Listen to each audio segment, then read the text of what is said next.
Huyu ni Lutu, tajiri mkubwa ndani ya mji wa Sodoma, mzawa wa Hulu wa Wakaldayo, mwenyeji wa nchi ya Kanaani.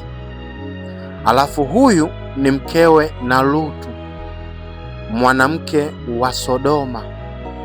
Alafu wale ni wale mabinti wawili wa Lutu aliozaa na mkewe huyu katika mji wa Sodoma. Sasa leo umefika ule wakati wa kuyazungumza mambo magumu.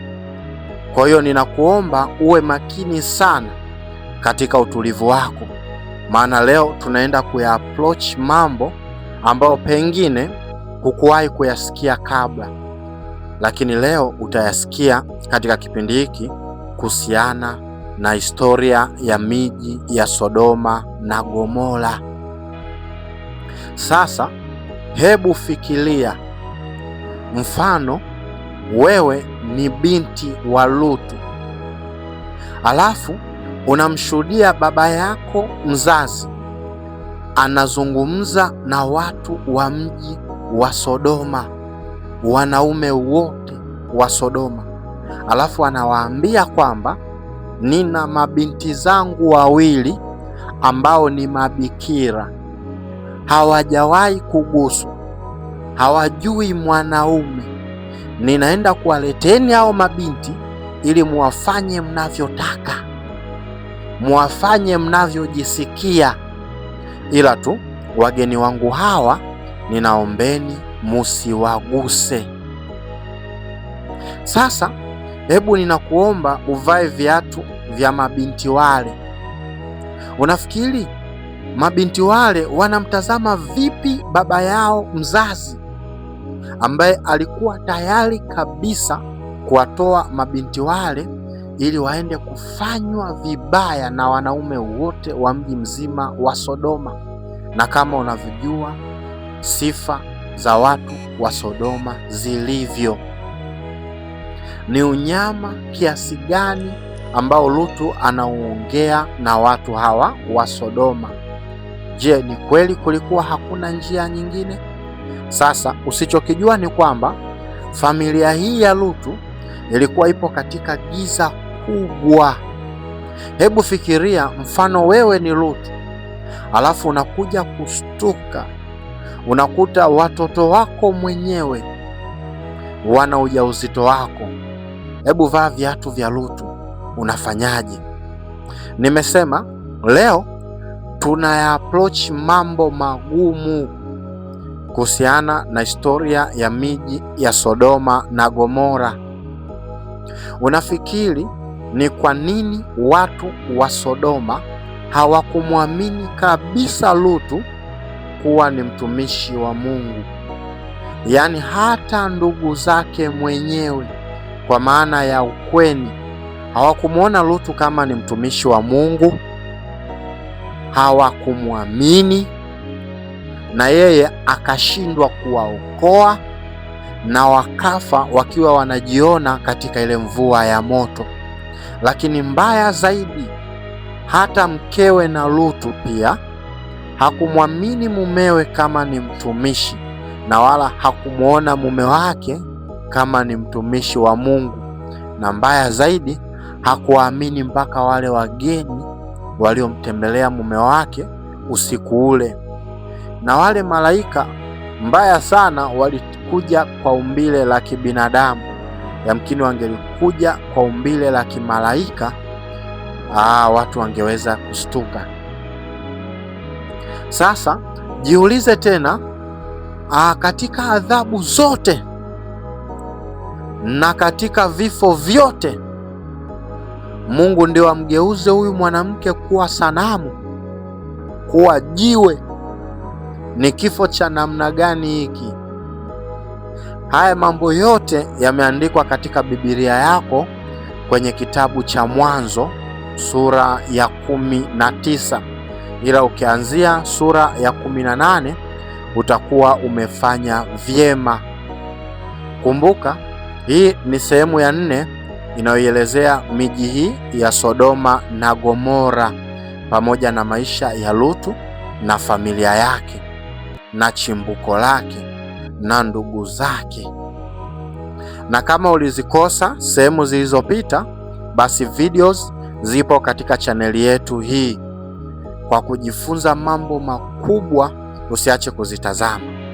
Hii ni Hazina ya Kanisa, na kama bado hujasubscribe channel, ni kuombe usubscribe sasa na kushare kwa watu wengine wengi, na Mungu atakubariki. Jina langu ninaitwa Mwalimu Vincent Mwakisyala. Ninakukaribisha, karibu tuwe wote. Sasa tukianzia nyuma kidogo, ni kwamba baada ya Lutu kutekwa na mfalme Kedoroma katika ile vita tuliyoiona katika sehemu iliyopita, tunakumbuka kwamba Abrahamu ndiye alienda kumwokoa Lutu mwanaye. Na baada ya Abrahamu kumwokoa Lutu, Lutu anaamua kurejea tena Sodoma kwa mara nyingine. Na hii ndio iliyokuwa mara ya mwisho kati ya Abraham na Lutu kuonana. Ni kwa nini pamoja na matatizo yote ambayo Lutu ameyapitia Sodoma na pamoja na uovu wote wa watu wa Sodoma, lakini bado Lutu anaamua kuendelea kuishi Sodoma? Unafikiri siri ni nini kati ya Lutu na Sodoma?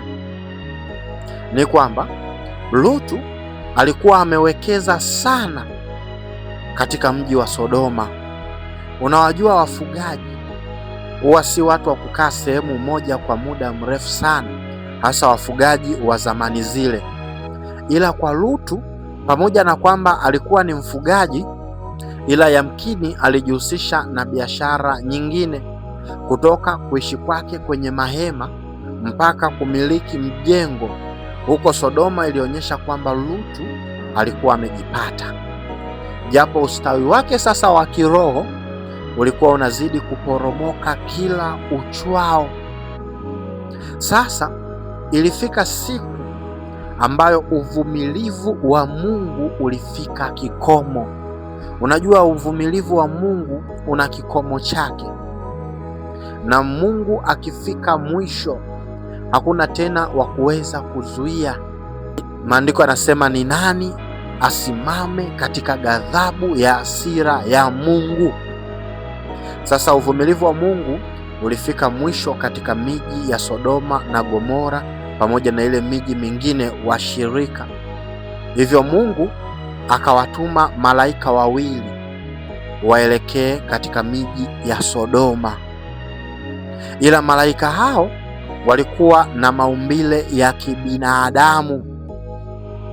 Sasa kabla malaika wale kuanza kuelekea Sodoma, walianza kwanza kwenda Kaanani kwa Abrahamu.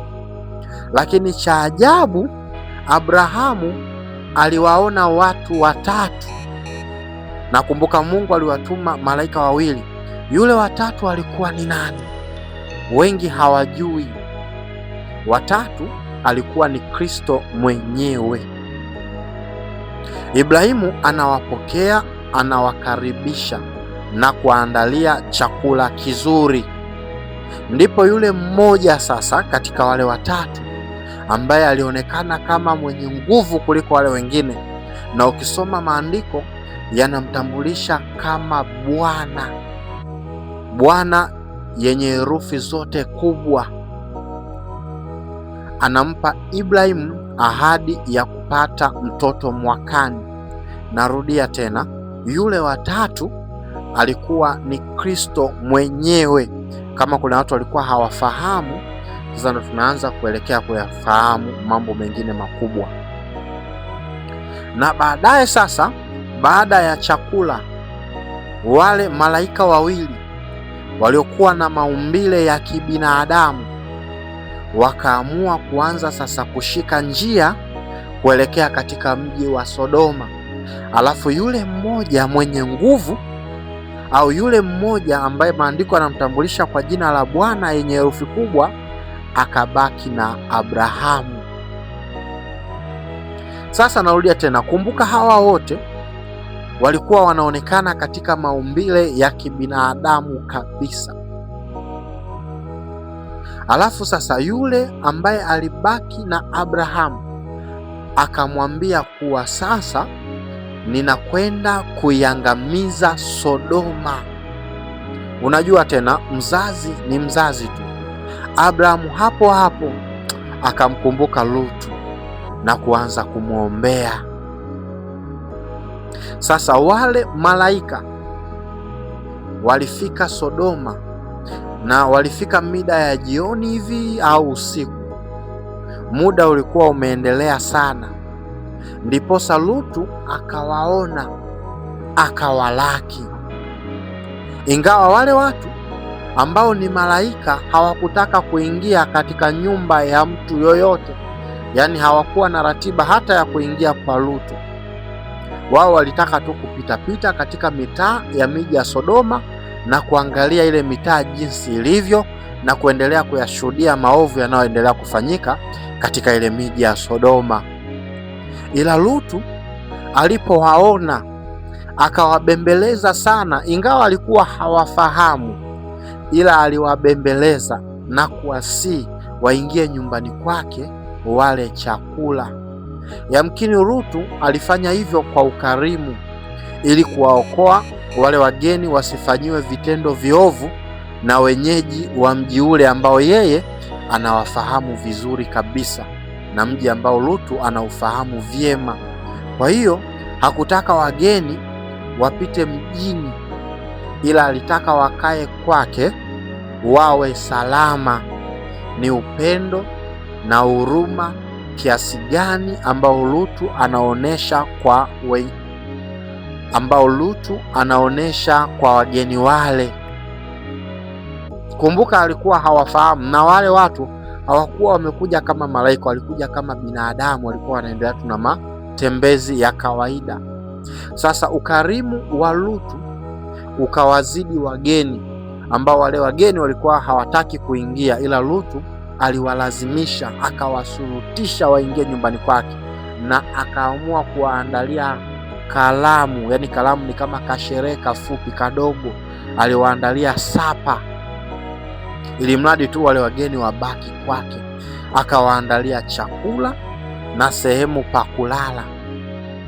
Na unaiona hii tabia ya ukarimu ndo haswa tabia ya Abrahamu baba yake na Lutu. Wakakaa chakulani. Lutu hakuwatambua mapema kama wale watu ni malaika, hivyo alitambua kuwa wale watu si wa kawaida. Hata hivyo aliwatambua kuwa wale watu hawakuwa wa kawaida. Watu wa mji wa Sodoma hawakuwa wakarimu. Ni jamii ambayo ilikuwa haina shukrani, ni jamii ambayo haina kiasi, lakini ni jamii ambayo ina uovu uliopitiliza. Waliposikia nyumbani kwa Lutu wametembelewa na wageni, waliandamana mpaka nyumbani kwa Lutu. Maandiko yanasema wakubwa kwa wadogo, watu kutoka pande zote za mji wa Sodoma mpaka wazee, wakawataka wageni hao ili wawanajisi. Jamani, mji mzima! Jambo hili linatisha sana. Watu wale hawakujali jinsia za wageni wale, ukizingatia kuwa walikuwa wanajua kabisa kuwa wageni waliokuwa wamefika ni wanaume. Jambo hilo ni la ajabu sana, ukizingatia wanamfanyia Lutu uovu huo. Lutu ambaye ni mwenzao kabisa, ni mkazi wa mji wao kwa miaka mingi, na kawekeza kwao, kaoa kwao, kazaa kwao. Lakini zaidi ya yote pia, katika shughuli zake na kazi zake alikuwa ameajiri vijana wengi, ambao pengine vijana wale baadhi yao walikuwa ni wao au wenzao. Ila bado mji huu wa Sodoma walimuona Lutu ni mgeni tu, tena mtu wa kuja. Sasa ili Lutu naye aonekane kama mwenzao, inapaswa awaunge mkono watu wa Sodoma. Kwa hiyo wanataka awatolee wageni walioingia nyumbani mwake. Akiwatoa wageni, basi wale watu wataona kwamba huyu naye ni mwenzetu. Ni wakati mgumu kiasi gani aliokuwa nao Lutu. Kipindi cha zamani zile, ukipata mgeni unamhesabu kama ndugu. Yaani ni heri wewe upungukiwe ili mgeni wako asiingie uhitaji. Sasa wanaume wapo nje ya mlango wa Lutu, wanawataka hao wageni. Hawa watu wamesahau wema wote ambao Lutu alikuwa akiwatendea. Kumbuka, hawa watu walitekwa na kupigwa na mfalme Kedorama, ila kwa sababu ya Lutu wakaokolewa na Abrahamu. Lakini kwa sababu ya jambo hili walisahau hayo yote. Wao wanataka waletewe wale wanaume. Sasa baada ya kelele kuwa nyingi, ikampasa Lutu kufungua mlango wake ili kuwasikiliza. Akatoka nje, akaufunga mlango kwa nyuma. Kwa hiyo akasimama mbele ya mlango ukiwa ameufunga.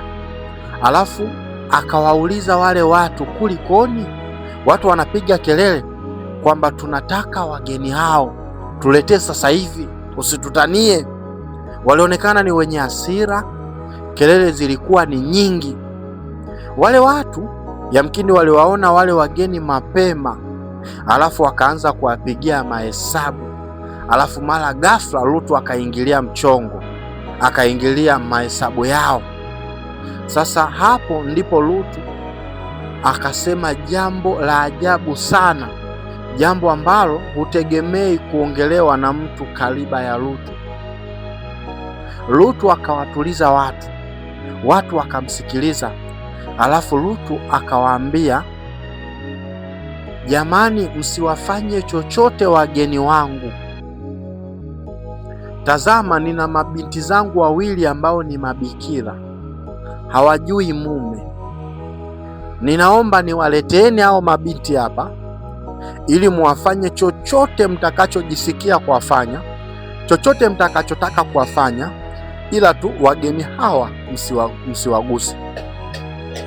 Aise, Lutu ndiye anayeyasema maneno haya. Huyu ni baba wa aina gani? Yaani binti zake aliowazaa na kuwalea mwenyewe, awatoe wafanywe na wanaume wa mji mzima. Ni ukatili kiasi gani? Unafikiri wale mabinti wanajisikiaje? Kama nilivyokuambia, unajua wale mabinti wameishi Sodoma miaka yote hiyo, mji mchafu, ila wamejitunza miaka yote hiyo, wamejilinda pamoja na uchafu wa Sodoma, lakini wao wamejisitiri. Alafu baba yao leo anataka awatoe ili wanajisiwe na mji wote. Maamuzi haya ya Lutu yanaonyesha ni jinsi gani kichwani hakuwa sawa. Huyu bwana alikuwa na msongo wa muda mrefu. Ni tajiri sawa, lakini hakuwa na raha, hana amani. Lakini mbaya sana, alipoteza mahusiano yake mazuri na Mungu. Alishindwa hata kumuuliza Mungu, nifanyaje? Bado anatumia akili zake kufanya maamuzi magumu ambayo mara zote huwa anaangukia pua kwenye kuamua. Yaani mara nyingi katika maamuzi ya Lutu anategemea akili yake badala ya kumuuliza Mungu, na anaangukia pua.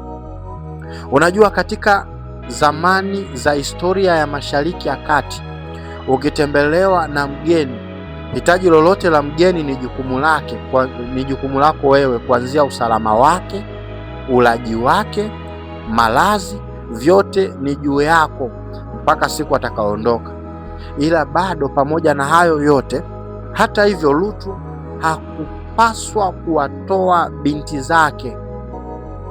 Alifika mbali sana na pia alikosea sana. Sasa hona wale watu walivyokuwa washenzi, wakasema, hatutaki mabinti zako, tunataka hao wageni waliokuja kwako. Wanawakataa wanawake, wanawataka wale wageni wanaume. Waarabu wana msemo wao unasema, inna lillahi wa inna ilaihi rajiun. Huu ni uovu mkubwa, ni msiba. Sodoma uovu wake hauna kipimo. Walimjia juu Lutu wakamwambia, yaani wewe ni mgeni tu hapa katika mji wetu, alafu unataka kutuhukumu, unataka kutoa hukumu, unataka kutoa amri. Yaani kwa lugha nyingine, wewe umekuja tu hapa alafu unataka kutupanda kichwani. Sasa tutakufanyia jambo baya sana wewe kuliko hao wageni wako. Kwa hiyo Lutu akajikuta sasa yeye ndiye anayeingia kwenye hatari ya kufanywa jambo baya. Hawa watu walikuwa serious sana, na hapo ndipo Lutu anazidi kujua kuwa hakuna patano kati ya nuru na giza. Miaka yote hawa watu hawakumwona Lutu kama ni mwenzao. Katika Mwanzo sura ya 19 mstari wa 7 hadi wa 9, maandiko yanasema, akasema, basi nawasihi ndugu zangu, anawaita ndugu zangu, musitende vibaya hivi.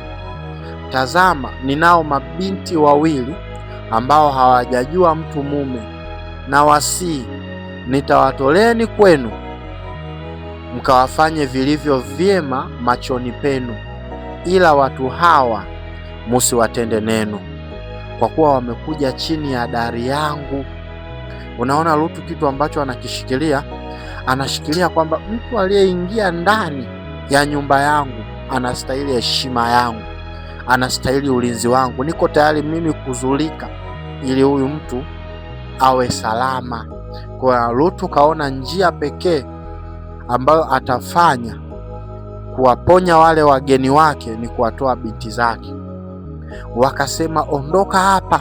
Mstari unaofuata, kisha wakanena, mtu huyu amekuja kwetu kuketi katika hali ya ugeni, naye kumbe anataka kutuhukumu, basi tutakutendea wewe vibaya kuliko hawa.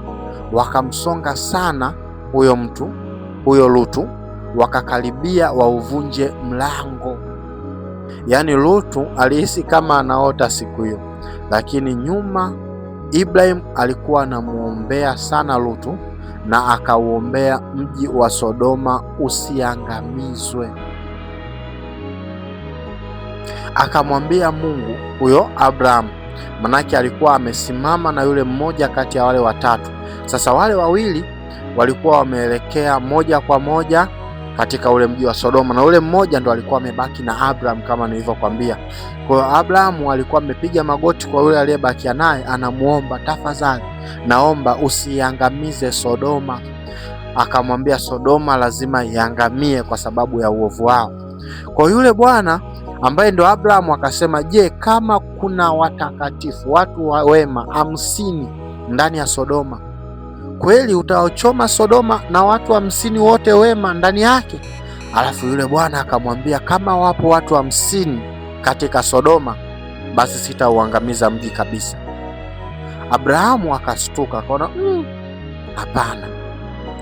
Akapiga magoti tena akasema, mimi ni mavumbi na majivu tu mbele zako, lakini sasa Bwana, katika mji wa Sodoma labda kuna watu 45. Je, utawachoma watakatifu 45 pamoja na mji wote wa Sodoma? Alafu yule akamjibu akasema, kama wapo 45, basi sitauchoma mji kabisa. Abrahamu hakuchoka, akasema, sasa labda wapo 40. Naye akajibu, kama wapo 40, sitauchoma. Abrahamu akasema, je, 30? Wakafika mpaka 20. Naye akajibu vile vile, wakionekana watu 20 wema, sitaichoma Sodoma kabisa. Yote hii Abrahamu alikuwa analenga ni namna gani atamwokoa Lutu kwa maombi. Abrahamu hakuchoka, akasema, sasa Bwana, vipi kama wakionekana 10? Je, utauchoma mji ambao ndani yake kuna watakatifu 10? Naye akamwambia, kama watakuwa wako 10, sitauchoma. Hapo ndipo Abrahamu akagundua kwamba kumbe Sodoma haina watu wema hata kwa kuhesabu wakafika 10. Kwa Abrahamu akashindwa cha kusema tena mbele za Bwana, akaamua kuondoka zake, akaenda sehemu ambayo inaonyesha mji wa Sodoma katika view nzuri, ili aone kitakachotokea, ila moyo wake ulikuwa ukimlilia Lutu. Maombi ya Abraham yanaonyesha udhaifu mwingine wa Lutu. Yaani, pamoja na kuishi Sodoma, Lutu alishindwa kabisa kuwafundisha watu habari za Mungu. Abrahamu aliwafundisha wafanyakazi wake wote kuhusu Mungu. Hivyo hata kama Mungu angeamua kuichoma Kanaani, asingekosa watakatifu 200.